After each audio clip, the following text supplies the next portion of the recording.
Hi YouTube, welcome to Pagan Perspective. This is Megan, aka Saberistry.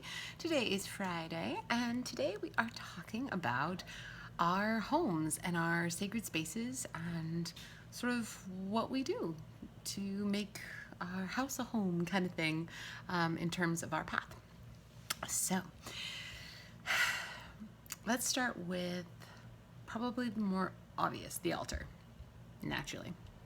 So for me, the altar's always been something that there's been multiple locations for an altar and hasn't always been set up. So I have a portable altar that I use when I need to do an impromptu ritual or I need extra things. However, sometimes being a nomad, I haven't always gotten it set up the way I want. Really, really nice, everything laid out. And that's just not always possible depending on the location I'm at. However, one thing that I always end up setting up, and I did, I think maybe a month ago, something like that, maybe 2 months ago. Anyway, I posted a video here and I showed my Lhasa shrine. So it's like a little fairy shrine, and that always gets set up. No matter where I am, it's one of the very first things that I set up because to me, the house spirits, it's really, really important that they're on your good side. And it's a way to introduce yourself to the home and to everything that is residing in that home. So that is one of the things that I do right away. For me, when I set up spaces, I always have my bed ideally facing either north, east, or west. I personally prefer to have it north or west. I never ever face my bed south. And so that's where my head is at. So my feet can go that direction, right? And then also, just because I tend to prefer it, I don't place my head directly at a door if I can help it. So that's just, I'll be like catty corner. Like it wouldn't be facing, like if the door came out, it wouldn't come out right at my face. That makes sense. And let's see, what else do I do? For me, my herbal hutch is probably one of the most important things. So I get that set up really fast when I'm in a new space. It is pretty elaborate, takes a lot of time to get set up. It was one of the things when we came out here to Maui that actually, shipping was a big deal. It definitely took a lot of room in the pod for it to be shipped out here, and but it was important. It was definitely something that I can't replicate that. I could if I needed to, but it would be really hard. That's a lot of years and a lot of work to replicate that. So those would be sort of the major things. You can kind of see up there behind me, like right there. That's my kitchen witch.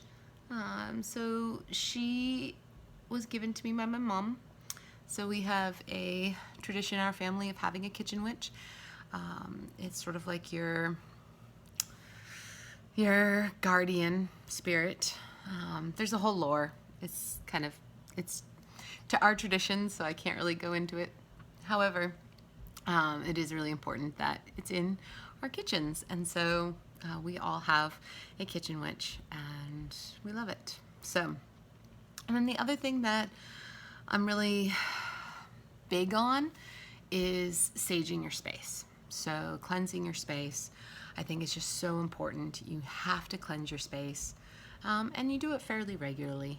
So that's really a key. For me, when I organize space, I try and keep things like magical books separate from mundane books. I try to keep altar spaces and ritual spaces non-clutter zones, if that makes sense. So I don't like to just, come in and put the mail down, right? Just because it happens to be a place where it might go. I don't put extra stuff there. So that's really important to me, that it doesn't become something of a catch-all space, just because there might be some open room there, you know, if that makes any sense. So yeah, so that would be kind of how I set up my space. I definitely have a book stand because I do have a very large book of shadows, and that would be really difficult to have that without book stand. I actually have quite a large herbal book of shadows as well. And the herbal book actually is modeled after the Practical Magic book. So it does have the separate space in the back to open up.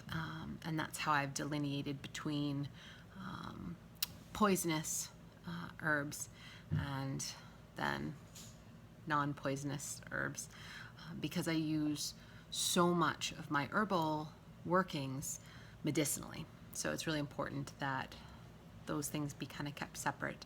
And then also very specifically, herbs that you could not use medicinally that are only magical go in the back of the book as well. So that actually sits on my herb hutch because it's the working book. It's what I'm using, so that belongs there, even though it has a little a small stand. So it's like I don't know if you've seen those wooden things that just sort of open up. So it's just a table stand for it.